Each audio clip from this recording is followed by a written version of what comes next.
ახალი სასწავლო წლიდან ბათუმს 11 რეაბილიტირებული ბაღი ექნება. მათგან კაპიტალური რემონტი 2 სკოლამდელი აღზრდის დაწესებულებაში მიმდინარეობს. აღმოჩნდა, რომ სავალალო მდგომარეობაში ბათუმის ნომერ 1 და ნომერ 2 საბავშვო ბაღებია. შენობებს რეაბილიტაცია თითქმის ნახევარი საუკუნეა არ ჩატარებია. საპირსაფარეშოს ძველი წერტილები არ ყოფნი და პოლი არის კედლები დრანკის არის, პოლი არის დაპოლვა, ბალკები, კედლები არის აბსოლუტურად არ ექვემდებარება თითქმის რემონტს და ხდება განახლება. ერთადერთი შემთხვევა იყო შარშან, რომ კედლები დაიფარა შპალერით და ჭერი გათეთრდა, იმიტომ რომ კატასტროფული მდგომარეობა იყო, არა მოწესრიგებული სველი.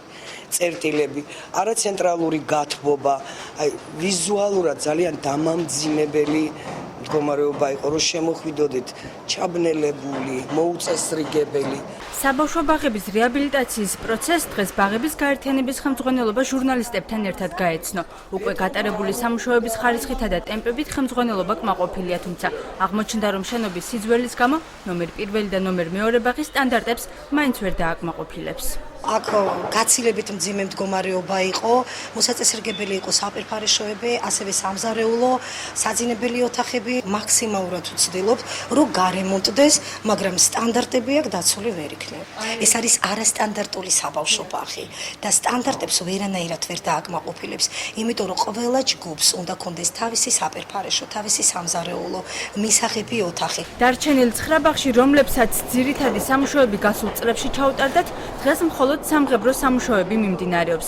სამუშაოების მთლიანი ღირებულება შეადგენს 328,900 ლარს.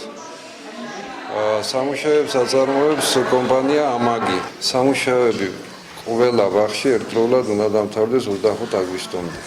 მუნიციპალიტეტი მომავალში არასტანდარტული ბაღებისათვის ალტერნატიული შენობების მოძიებაზეც აპირებს მუშაობას, თუმცა ამ ეტაპზე გაერთიანებას იმ 3,000 მოზარდის ბედი აქვს გადასაჭრელი, რომლებიც წელს ადგილების სიმცირის გამო სკოლამდელი აღზრდის დაწესებულებების გარეშე რჩებიან.